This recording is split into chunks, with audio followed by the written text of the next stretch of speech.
Lecture 13. The Belles-Lettres Style. Today we explore one of the most nuanced and richly expressive functional styles of the English language, the Belles-Lettres style. The term itself originates from French, literally meaning beautiful letters, and is used to describe imaginative, artistic, and stylistically refined forms of literature. Unlike other functional styles that prioritize clarity, precision, or efficiency, the Belles-Lettres style emphasizes aesthetic pleasure, emotional depth, and authorial individuality. This style is most commonly found in fiction, poetry, and drama. It is used not to communicate information directly, but rather to shape the reader's perception of life, evoke emotions, and present the author's unique worldview. According to classical linguists and stylisticians, the key function of the Belles-Lettres style is suggestive rather than informative. It seeks to create impressions, provoke reflection, and stimulate aesthetic response. Substyles of the Belles-Lettres style. There are three main substyles within the Belles-Lettres style. 1. The language of poetry. 2. The language of emotive prose, i.e., fiction. 3. The language of drama. While all three share core features of the style, imagery, emotional coloring, and figurative language, each substyle exhibits specific characteristics. For example, poetry often relies on rhythm, meter, and sound devices, whereas emotive prose focuses more on narrative techniques and psychological depth. Drama, on the other hand, mimics spoken language and depends on dialogue and stage directions to construct its effects. Linguistic features of the Belles-Lettres style. The Belles-Lettres style is characterized by several defining linguistic features. Use of original, contextually motivated imagery, not clichés or trite metaphors. Frequent use of polysemy, multiple meanings of words, and connotation. Authorial evaluation embedded in vocabulary choices. Lexical and syntactical idiosyncrasies unique to individual writers. Elements of colloquial language, especially in fiction and drama. Consider a passage from Virginia Woolf's novel Mrs. Dalloway. She felt very young, at the same time unspeakably aged. She sliced like a knife through everything, at the same time was outside, looking on. Here, the syntax mirrors the character's fragmented perception. The emotionally charged lexicon and metaphoric use of sliced like a knife illustrate both psychological tension and stylistic finesse. The language of poetry. Poetry is perhaps the purest manifestation of the Belles-Lettres style.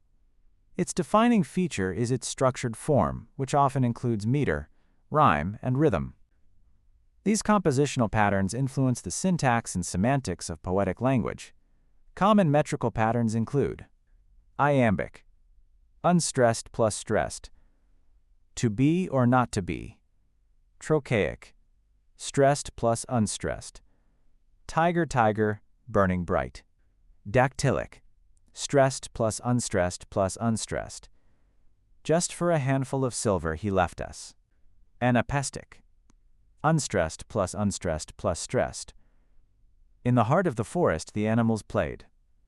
A poem's stanza structure also adds to its aesthetic. For example, heroic couplet, 2 rhymed lines of iambic pentameter, used by Alexander Pope. Spenserian stanza, 9 lines, complex rhyme scheme, used by Edmund Spenser. Ballad stanza, alternating tetrameter and trimeter lines, common in folk poetry. Modern poetry often uses free verse, which abandons strict metrical rules, but still relies on line breaks, imagery, and rhythm. Consider this passage from Walt Whitman's Leaves of Grass. I celebrate myself and sing myself, and what I assume you shall assume. Here, the freedom of form allows expressive individuality while maintaining poetic resonance. Emotive prose. This substyle refers to novels, short stories, and literary essays. It combines narration with emotional coloring and often reflects the inner world of characters. Lexical choices in emotive prose are often symbolic or metaphorical. Take, for instance, a line from James Joyce's A Portrait of the Artist as a Young Man. He wanted to cry quietly, but not for himself. For the words, so beautiful and sad, like music. The emotional tone, rhythm, and subtle imagery elevate this prose into the realm of aesthetic art. The language is expressive, without being didactic, suggestive, rather than expository. The language of drama. Dramatic language imitates spoken interaction but is also stylized for performance. It must convey character, conflict, and emotion through dialogue and minimal narration. In Shakespeare's plays, for example, speech is both naturalistic and poetic. All the world's a stage, and all the men and women merely players. Here, metaphor is used to express a philosophical idea through everyday language. Even in modern drama, stylization persists. Harold Pinter's minimalist dialogue uses pauses and silences to communicate tension. You're right. Pause. You're absolutely right. The absence of explicit exposition enhances emotional realism. Examples of belles-lettres in contemporary culture. In contemporary fiction, authors like Kazuo Ishiguro or Donna Tartt maintain the belles-lettres tradition through introspective tone and stylistic precision. In poetry, writers like Mary Oliver or Ocean Vuong use sensory detail and metaphor to explore identity and existence. Even some advertising slogans borrow from the style's imagery and rhythm. Because you're worth it, impossible is nothing. Though not literature per se, such slogans echo the suggestive power of belles-lettres language. Conclusion. The belles-lettres style remains a vital mode of linguistic and literary expression.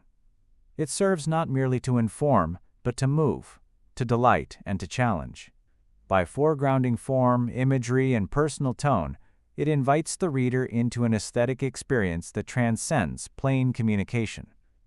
Understanding this style equips us to appreciate both classical literature and modern narrative arts with deeper sensitivity and insight,